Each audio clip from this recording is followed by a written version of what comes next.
Good day, and Happy New Year, and welcome to my channel. It's my first BookTube video. In order to understand me and to understand my reading, I would like to let you know as to who I am and how and why I became a book reader. I grew up in a home without books. Education was encouraged, but no one in my home read. It had to do with our circumstances.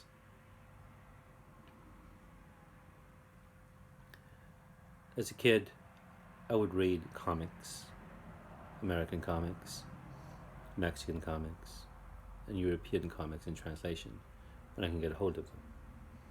And many of them were non-superhero comics. They were science fiction or fantasy. And Thumb introduced me to some of the early anti-heroes.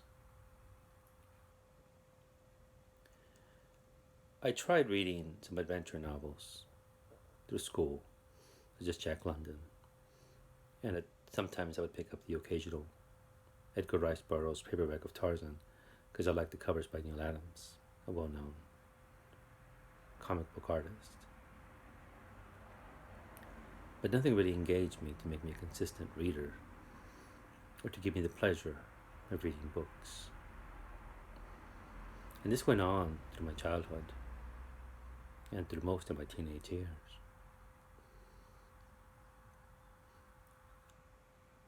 Primary and secondary school, for the most part, failed in that sense to captivate me in some way.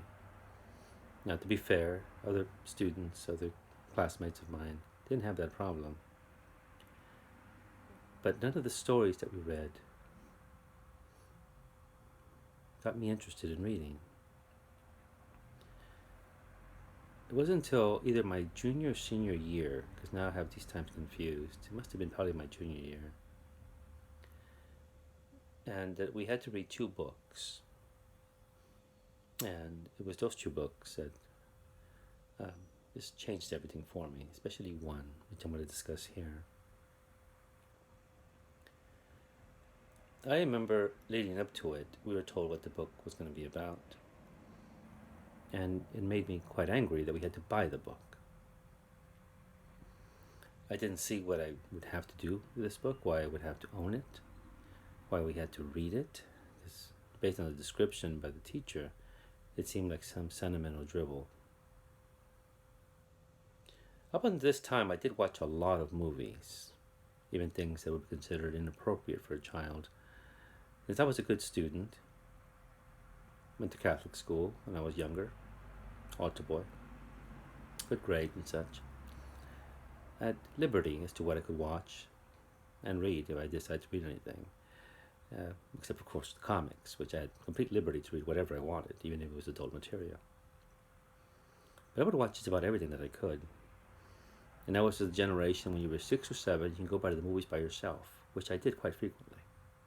And if I could, I would sneak into the R-rated films.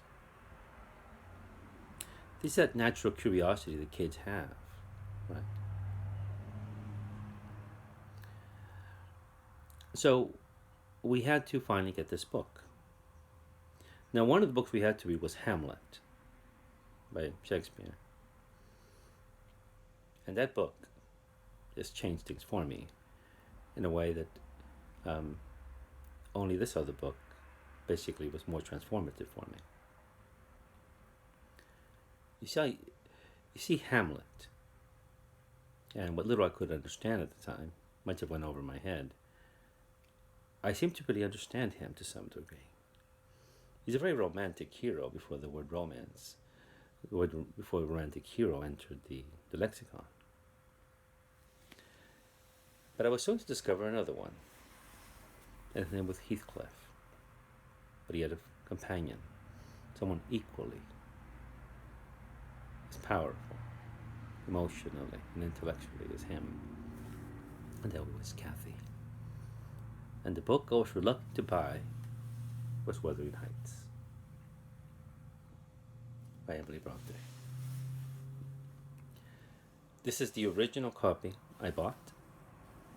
I remember going to the bookstore at the mall And at the time, I rarely went to bookstores of any kind, unless I had to, for school.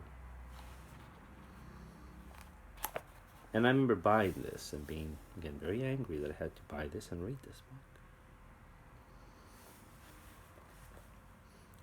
Now, granted, it was a challenge to read, not just because it's a 19th century book, but up until this time, I had never read books like this.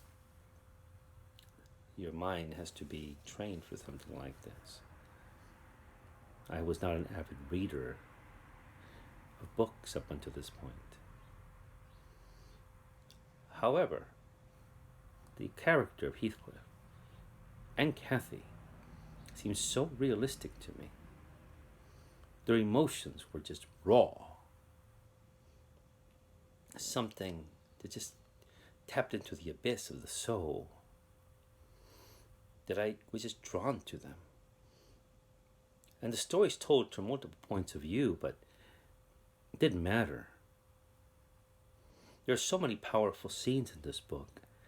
One of them that registered with me then and to this day is when Cathy's talking with the servant and says that it would degrade her to marry Heathcliff, not knowing that Heathcliff is listening.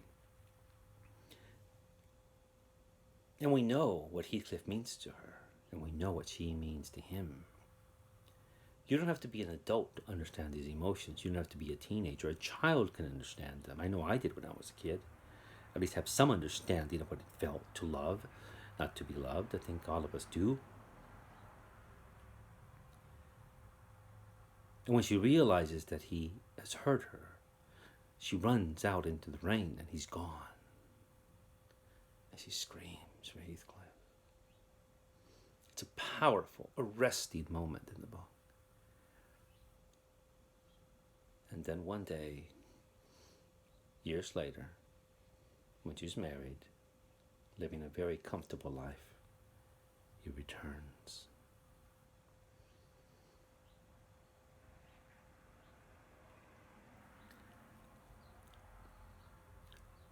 Shortly afterwards, I went to a used bookstore. Again, I rarely frequented bookstores. I wanted books like this. I wanted stories like this. I wanted something serious like this. And I went from A to Z in a part that said literary fiction, because I couldn't tell you a literary work from a non-literary work at the time. I went from A to Z looking for stories like this. Some of the ones that come to mind, and I still have those paperbacks, if I looked through them, I would turn to the back and read. And that's where I discovered D.H. Lawrence, Sons and Lovers, Women in Love, The Rainbow, Flaubert's Sentimental Education, Stendhal, The Red and the Black, Zola's Nana and Teresa Bogin. And I bought those paperbacks. And I went back home, and with the dictionary, struggled through them. But the struggle was worthwhile, because I wanted to understand these stories. I wanted to feel them, and I did. I had no idea how important these writers were. Now, these are just some of the writers that came to mind, some of the paperbacks I bought. There was more. But I had no idea how important these writers were. I had no idea how important Bronte and her family were to storytelling. But I read those books, and I became a reader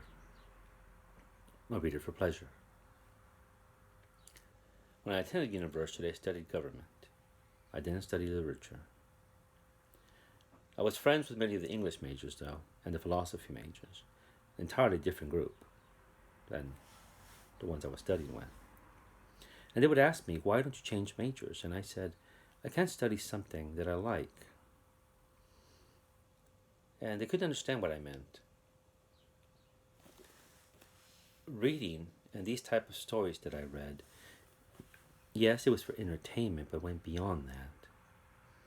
I read what I wanted to read when I wanted to read it.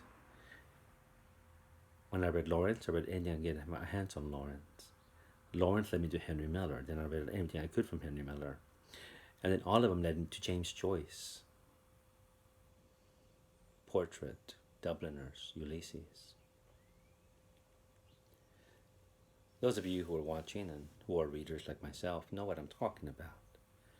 It's like a domino. Domino falls. But it falls into an ocean.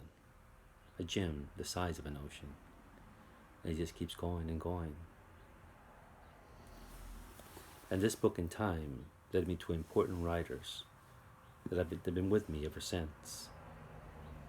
Gore Vidal, Carlos Fuentes, Edith Wharton, Ford Madox Ford, Vladimir Nabokov, Milan Kundera, Cormac McCarthy, James Joyce, Adolfo Bioy Cáceres, Italo Calvino, Álvaro Mutis, Joseph Conrad, the Marquis de Sade, George Bataille, Marguerite Duras, Henry James, J.G. Ballard, Julio Cortázar,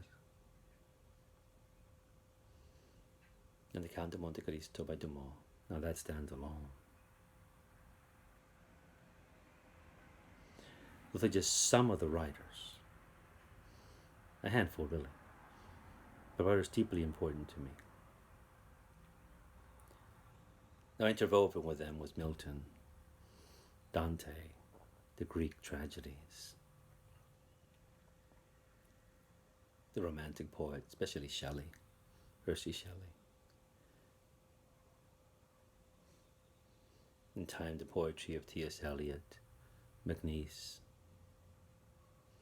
Sor Juana de la Cruz, Octavio Paz. But it all began with one book. Emily Bronte's Wuthering Heights. It was probably the only parallel that I know of. It's this book here. Juan Rulfo's Pedro Páramo. A book that I was introduced by Carlos Fuentes, who in an essay compared these two books.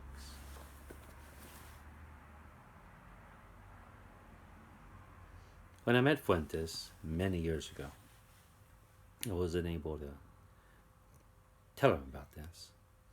It was a brief encounter. But in retrospect, I wanted to thank him for introducing me to Juan Rulfo's Pedro Páramo, the only novel the man ever wrote, but had a huge impact on fiction of that generation, including Garcia Marquez, who credits that book deeply. That's just Fuentes with writing.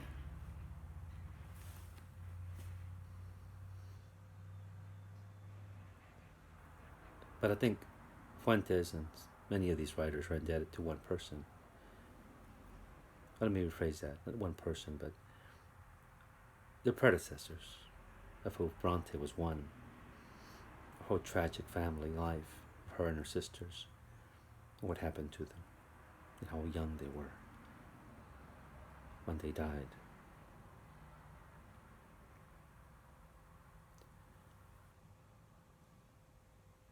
Thank you very much for viewing, and I hope to see you soon.